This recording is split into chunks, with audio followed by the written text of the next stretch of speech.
Good morning friend, welcome to crack Pratham. आज तारीख है 25 जनवरी 2021 और हमें the Hindu and others current affair को डिस्कस करना है। तो चलिए देखते हैं हमारा पहला आर्टिकल। हमारा पहला आर्टिकल डिजर्ट 21 एक्सरसाइज से संबंधित है। तो क्या है एक्सरसाइज डिजर्ट 21? दरअसल इंडियन एयरफोर्स और फ्रांस एयरफोर्स के बीच में यह अभ्यास किया गया है। कहाँ पे? जोधपुर में। Jodhpur air station. कब से कब तक? 20 जनवरी से 24 जनवरी तक। देखिए हमारा जो एक्सरसाइज है फ्रांस के साथ वो 3 है। ये देखिए 3 विथ फ्रांस। पहला है वरुण। इन दोनों नेवी जो है सेना है उन दोनों के बीच किया जाता है। कौन सा? वरुण। गरुड़ दोनों देशों के एयरफोर्स के बीच किया जाता है। शक्ति दोनों देशों के जो आर्मी है उन दोनों के बीच किया जाता है। तो ये जो डिजर्ट है यानी कि गरुड़, पहले तो आपको लगा कि गरुड़ तो एक ही है, आखिर एयरफोर्स के बीच में किया जाता है, तो फिर ये डिजर्ट 21 कैसे हो गया? ये देखिए जो गरुड़ का है वो 6 एडिशन हो चुका है। 2019 में 6 एडिशन जो है उसका हो चुका है। ये जो इसी प्रकार का एक नया जो फर्स्ट एडिशन डिजर्ट 21 ये भी एयरफोर्स के बीच में किया गया है। यानी कि अब जो गरुड़ होगा वो किस नाम से जाना जाएगा? डिजर्ट 21 एक्सरसाइज के नाम से। याद रहेगा ना कि डिजर्ट 21 किन दोनों देशों के बीच किया जाता है? भारत और फ्रांस। और इससे पहले हमारा जो भारत और फ्रांस के बीच एयरफोर्स एक्सरसाइज था कौन था? गरुड़। आप इसे याद रख सकते हैं, गरुड़ पंछी रहते हैं, वरुण नेवी से संबंधित है और शक्ति आर्मी। नेक्स्ट टॉपिक है जेल टूरिज्म से संबंधित। क्या हुआ है? महाराष्ट्र गवर्नमेंट ने 26 जनवरी से जेल टूरिज्म शुरू करने का निर्णय लिया है। कौन से जेल में? पुणे के यरवदा जेल में। देखिए इसी प्रकार का टूरिज्म, ये जो ऐसे आप बोल सकते हैं कि ये भारत का पहला जेल टूरिज्म भी हो सकता है।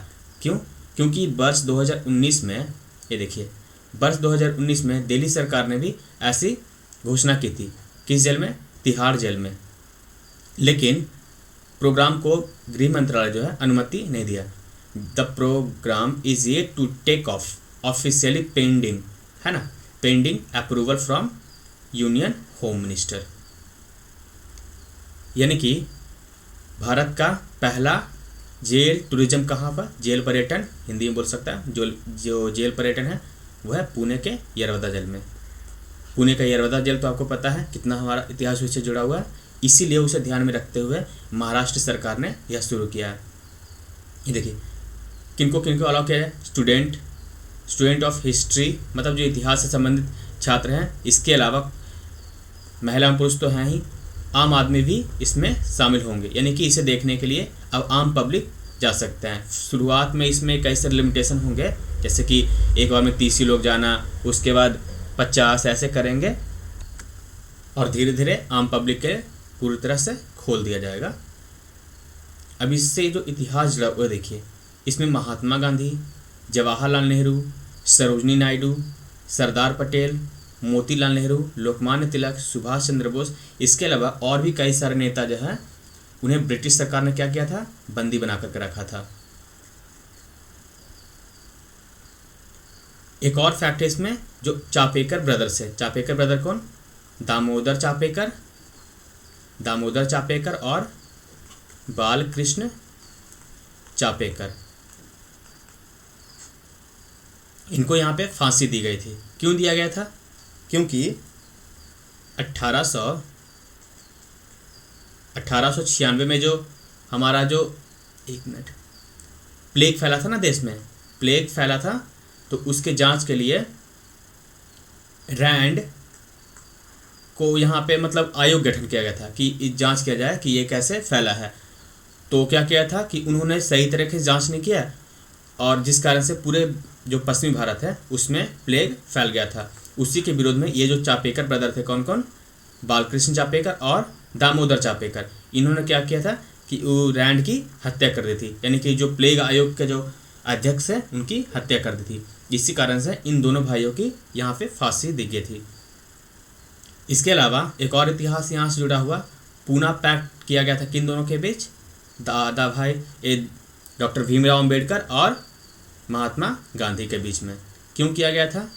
क्योंकि ब्रिटिश प्रधानमंत्री रामजे मैकडोनाल्ड ने क्या किया था कि दलितों को भी अलग से प्रतिनिधित्व देने का घोषणा की। यानी कि अब जो उनके चुनाव हो जाएंगे, यानी उनके जो प्रतिनिधि चुने जाएंगे विधान परिषद में, तो उन्हें कौन चुनेगा?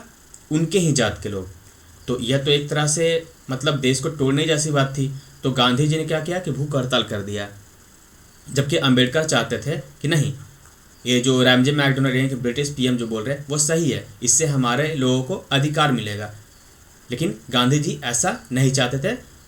तो इनके भूख हड़ताल को देखते हुए जब देश में विरोध प्रदर्शन हो लेंगे और बाबा साहेब अंबेडकर पर प्रेशर बनने लगा, तो इन दोनों नेताओं ने क्या किया कि एक समझौता किया, जिससे हम जानते हैं पूना पैक्ट के नाम से। पूना पैक्ट या 1932 में किया गया था, 24 सितंबर को, 24 सितंबर 1932 को। ये देखिए, ये तस्वीरें हैं। कब किया गया था? 24 सितंबर 1932 को। ये देखिए अंबेडकर साहब। इसके अलावा इसमें कई सारे आतंकवादी, जैसे कि जिंदा, सुखा, जो कि मुंबई आतंकवाद से संबंधित एक और है, अजमल का साहब, उसको भी यहाँ फांसी दी गई थी। ये जो यरवदा जेल है पुणे का, यह क्या है? महाराष्ट्र का ना सिर्फ सबसे हाई सिक्योरिटी जेल है, यह दक्षिण एशिया का, महाराष्ट्र का तो है ही, दक्षिण एशिया का भी सबसे बड़ा जेल है।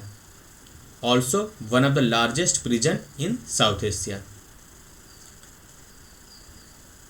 इसे कब बनाया था? 1871 में। कौन बनाया था? ब्रिटिशों ने।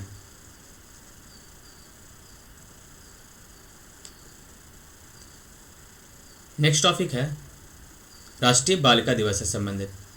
राष्ट्रीय बालिका दिवस कब मनाया जाता है? 24 जनवरी को। कौन मनाते हैं? महिला एवं बाल विकास मंत्रालय द्वारा। राष्ट्रीय बालिका दिवस का आयोजन जो किया जाता है, किस उद्देश्य से क्या है? देश की बालिकाओं को हर सहयोग और अवसर उपलब्ध कराना। इसका लक्ष्य क्या है? हमने उद्देश्य देखा, अब लक्ष्य देखिए। बालिकाओं के अधिकारों के बारे में जागरूकता फैलाने और बालिकाओं की शिक्षा, उनके स्वास्थ्य व पोषण के महत्व को लेकर जागरूकता फैलाना है। ये जो नेशनल एजुकेशन पॉलिसी बनाई गई थी 2020 में, इनमें बालिकाओं के विकास पर एक कोष बनाया गया, लिंग समावेशन कोष। तो आपसे पूछेगा कि लिंग समावेशन कोष किससे संबंधित है? बालिकाओं के विकास से। कब बनाया गया था? तो नेशनल एजुकेशन पॉलिसी यानी कि राष्ट्रीय शिक्षा नीति 2020 में इसका प्रावधान किया गया। ये पॉइंट याद रखिएगा आप। देखिए, भारत सरकार सभी बालिकाओं को गुणवत्तापूर्ण और समान शिक्षा उपलब्ध कराने के लिए, इसका उद्देश्य क्या है? गुणवत्तापूर्ण एवं समान शिक्षा उपलब्ध कराने के लिए इस कोष की स्थापना की गई थी। इस कोष के माध्यम से स्कूली पढ़ाई में बालिकाओं का 100% नामांकन और उच्च शिक्षा में एक रिकॉर्ड भागीदारी दर, सभी स्तरों पर लिंग असमानता में कमी, लिंग समानता का पालन और समाज में समावेशन तथा सकारात्मक नागरिक संवाद के माध्यम से बालिकाओं के नेतृत्व क्षमता में सुधार पर ध्यान देना है। यानी कि ये सब जो प्रावधान है किसमें है? लिंग समावेशन कोष में। यानी कि पूरी तरह से जो बालिकाएं हैं उनके विकास से संबंधित ये प्रावधान किए गए हैं। कोष राज्यों को प्रभावी सामुदायिक हस्तक्षेप में सहयोग और विस्तार में भी सक्षम बनाएगा, जिससे बालिकाओं व ट्रांसजेंडर विद्यार्थियों के सामने स्थानीय स्तर पर आने वाली बाधाओं का हल निकलेगा। यानी कि ये सब जो कार्य किए जाएंगे, इससे क्या होगा कि इनमें सकारात्मकता उत्पन्न होगी और इनके विकास में सहयोग मिलेगा। नेक्स्ट टॉपिक है सुभाष चंद्र बोस आपदा प्रबंधन पुरस्कार। किन्हें दिया गया है? 2 लोगों को दिया गया। एक तो संगठन है और दूसरे ये हैं हमारे राजेंद्र कुमार भंडारी, ये देखिए। और दूसरा जो है सीड्स को, यानी sustainable environment and ecological development society. ये प्रतिवर्ष 23 जनवरी को दिया जाता है। पहले जानिए 23 जनवरी, हमने बताया था आपको ना कि 23 जनवरी किस लिए महत्वपूर्ण हो गया है, क्योंकि इस दिन 125वीं जयंती मनाई गई है किनकी, सुभाष चंद्र बोस की। इसके अलावा इस दिन अब पराक्रम दिवस भी मनाया जाएगा, पराक्रम दिवस। एक और पढ़ाया था आपको कि कालका मेल का नाम, कालका जो मेल का नाम है वो बदल कर क्या रखा गया, नेताजी एक्सप्रेस, नेताजी एक्सप्रेस। तो ये रहा 23 जनवरी का इतिहास। इस दिन जो आपदा प्रबंधन से संबंधित है वो पुरस्कार दिया गया है दो लोगों को, एक जो कि संगठन है सीड्स और दूसरे डॉक्टर राजेंद्र कुमार। ये जो राजेंद्र कुमार है वो CSIR के पूर्व अध्यक्ष भी रह चुके हैं। देखिए इस पुरस्कार के तहत जो 51 लाख की राशि दी गई है वह सीड्स को दी गई है, जबकि इन्हें 5 लाख की राशि दी गई है। यानी व्यक्तिगत रूप से कितने राशि दी जाती है, 5 लाख रुपया, और संगठन को 51 लाख रुपया। अब हम सीड्स के बारे में जानते हैं। सीड्स क्या है, एक नॉन प्रॉफिट ऑर्गेनाइजेशन, एक NGO है, जिससे कब बनाया गया था, 1994। ये जो आपदा से संबंधित जो काम करते हैं ना उससे ये संबंधित है, यानी कि किस प्रकार से बिल्डिंग का निर्माण करना चाहिए, आपदा को रोकने के लिए क्या करना चाहिए, और सारे जो भी आपदा से संबंधित सारे काम करते हैं वो किसका काम है, सीड्स का, sustainable environment and ecological development society. कुछ मिसलेनियस पॉइंट, ये थोड़ा अजीब लगेगा लेकिन इसलिए डाला क्योंकि एग्जाम में आप देख रहे हैं कि कई प्रकार से एक मिसलेनियस 2 क्वेश्चन पूछ देते हैं, इसलिए आपसे इसमें उस मिसलेनियस को भी जोड़ते चले गए।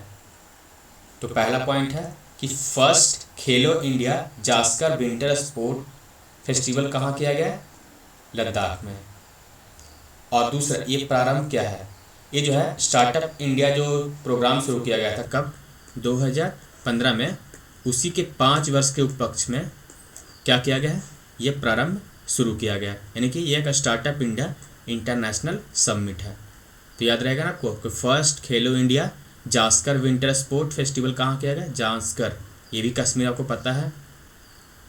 काराकोरम, लद्दाख, जास्कर आप पढ़ते होंगे, काराकोरम, लद्दाख, जास्कर और पीर पंजल, ये जो है श्रेणियाँ है ना आपकी, तो यही जास्कर के पास लद्दाख में किया गया है।